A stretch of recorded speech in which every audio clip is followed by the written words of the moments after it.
2019, Shine et quelques joueurs des Barea s'affichent avec des tenues vestimentaires strictes et pourtant dans l'air du temps avec une légère touche de fraîcheur. La tendance plaît. Les costards se déclinent dans des tons plus colorés avec des coupes qui épousent la forme du corps, rendant les stars aussi sexy qu'irrésistibles. Le style ne passe pas inaperçu. C'est la marque Bogas qui se lance et se fait une place dans le monde du prêt-à-porter. La marque devient très vite une valeur sûre pour les séducteurs adeptes d'un style classe. Porter du Bogas devient synonyme de consommer du Vita Malagasy. Derrière Bogas, Kelly Asmalal, fondatrice et présidente directeur générale de la marque Bogas. Bogas marka anakanjon-dehilahy aloha zany izy. Tamin'izaho namorona anazy mbola mpianatra. Classe de seconde tamin'izany dia c'était en 2006.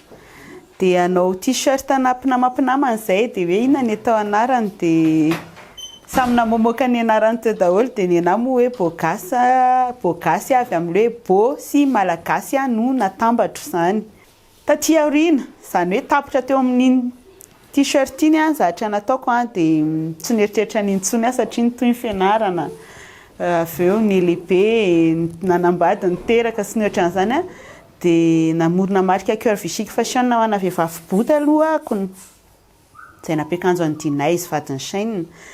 Dia teo no anontaniany Shine foana hoe mba hanaovy akanjon-dehilahy za. Dia zaho tsy mahay an'izany mihitsy dia nanaovako costume anankiray izy dia tena afa-po. Dia ngamba natsika rehetra natsikaritra hoe niova mihitsy ny fomba fitafin'ny Shine naprian'ny fampiakanjoko anazy izay. Dia nandritra ny 2018 nampiakanjo anazy fotsiny aho ny aloha mbola tsy mivarotra mihitsy. Fa 2019 amin'izay vao vonona hivarotra satria be dia be ny écho azonay tamin'ny Shine zany hoe tsara be ny akanjo. Quelques défilés dans la capitale ont suffi à faire passer le message aux consommateurs. Parfaitement à l'aise en portant du Bogas sur les podiums, les mannequins ont eux aussi adopté ce style dans la vie réelle, rendant ainsi la marque accessible pour la classe moyenne malgache. Dia amiko manokana ny fotoana lany hikojakojana satria ataoko hoe tsy izaho rery angamba fa ny mpamorona haingo malagasy na ny asa tanana malagasy amin'ny ankapobeny tsy manana le production à la chaîne be. Fa tena hoe mampiasa olona roa sy telo amin'izay fitaovana eo ampelantanana dia na ny fotoana lany amin'iny arany sy ilay vokatry ny asa tanana satria ny asa tanana tsy mitovy amin'ny asa tena hoe amina machine industrielle be fa misy fikojakojana kokoa izany hoe minutieuse kokoa izany le vokatra rehefa avy eo dia ireny anie no atambatra sy ny lera lany hividianana an'le akanjo anankiray. Dia rehefa tonga aty aminay à partir de 600 000 ariary ny costume de pièces atao aminay izany hoe sur mesure.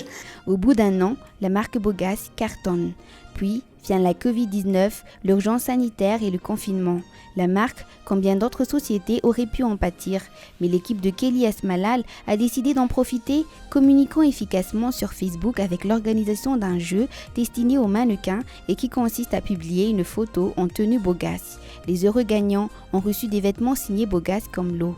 Le nombre de vues et de likes des pages et des comptes Bogas a considérablement augmenté. La notoriété n'a pas flanché. Ataoko hoe nahagaga ny olona nga satria fahazaran'ny olona ny hoe akanjo malagasy dia na soga na lambahoany na landy.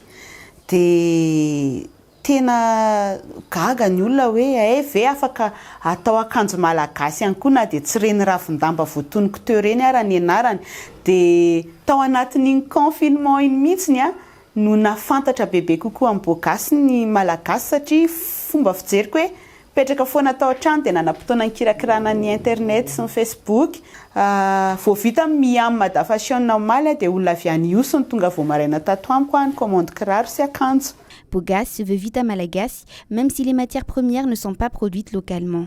Mais misant sur la compétence et le savoir-faire locaux, la marque se définit malgache. Elle reflète le savoir-faire des malgaches qui sont capables de fournir du travail de qualité pour avoir des produits qui peuvent concurrencer le marché international.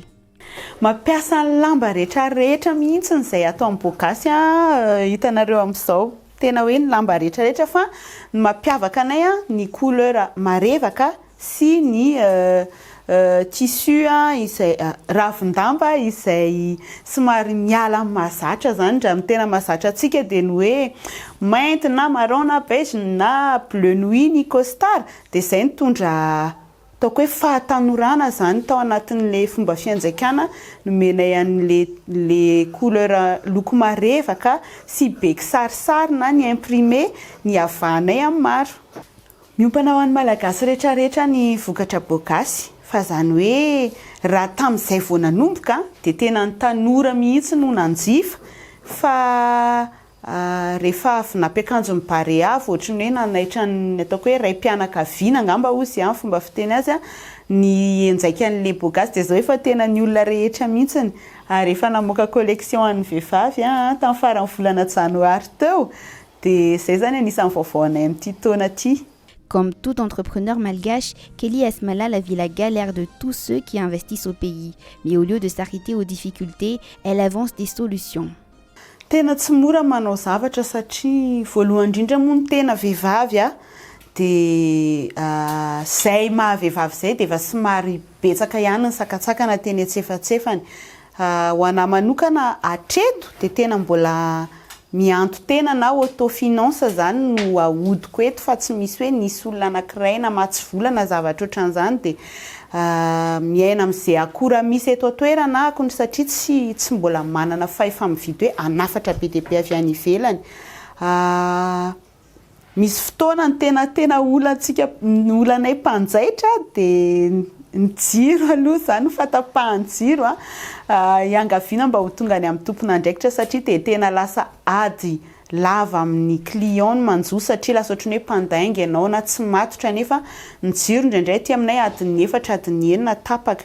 Iny moa zany olana ara teknika fa ho anahy zany ny etaetako hoe alefao ataovy malefaka kokoa ny tsy haiko ny abana ny inona izay alohan'ireo mpanafatra ny akora fototra dia mba afaka mampidina kokoa ny vidin'entana izahay rehefa hoe mba midina ihany koa ny vidin'entana eny an-tsena satria raha malala fa dia nidangana avy 3 nanomboka tamin'ny Desambra teo. Mafy be ihany koa ny mitady lalam-barotra iraisam-pirenena satria ho anahy manokana tokony hoe misy tsy haiko loatra milaza azy amin'ny teny gasy hoe tokony hoe isy plateforme anankiray ho atao mba ahafahana ny mpanao haingo sy ny asa tanana malagasy mba hivelatra amin'ny varotra iraisam-pirenena. Mais au-delà des difficultés, il y a aussi et surtout les rencontres.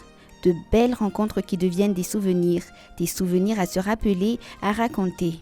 Ny andro voalohany nionako tamin'ny barea izay tena ndraiky eo tena nafinaritra be satria tsy napoziko ny message nalefako tsy nefa 3 volana lasa dia zay vao nivaly dia za efa tsy nanantena tsony zany satria tamin'izay fotoana izay bolida rery no eritreretiko hoe ho ampiakanjona an'le bogasy kanjo moa tonga dia izy rehetrarehetra mihitsy le izy avy eo dia izay fotoana izay tena nanamarika be an'ity asako ity ary nitondra anisany hoe nahafantaran'ny malagasy anahy ihany koa satria teo no nisokatra zany ny sain'ny malagasy hoe avy ny mpanao baolina kitra ihany koa afaka mianjaika tsara ohatran'izao ohatran'ny reny any ivelany reny dia nanomboka nafantatra ny bogasy ihany koa ny malagasy rehetrarehetra par rapport amin'ny barea nanao ny fitafy iny.